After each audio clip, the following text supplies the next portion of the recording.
পর্যায়ে আমি কিছু পরিমাণ নারকেল ভাজি করে নিচ্ছি। যেভাবে ভাজি করে নিচ্ছি, আমার আইসক্রিমের ভিতর কোকোনাট আইসক্রিমটা খুবই পছন্দ, সেজন্য আমি কিছু পরিমাণ নারকেল দিয়ে ভাজি করে আইসক্রিমের ভিতর দিয়ে দিলাম।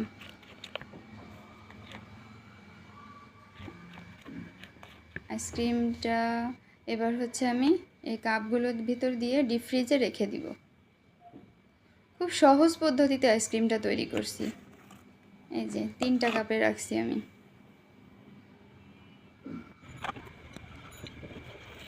রাতে রাখছিলাম, দিনের বেলায় যে কেটে দেখালাম। কত সুন্দর হয়েছে আইসক্রিমটা।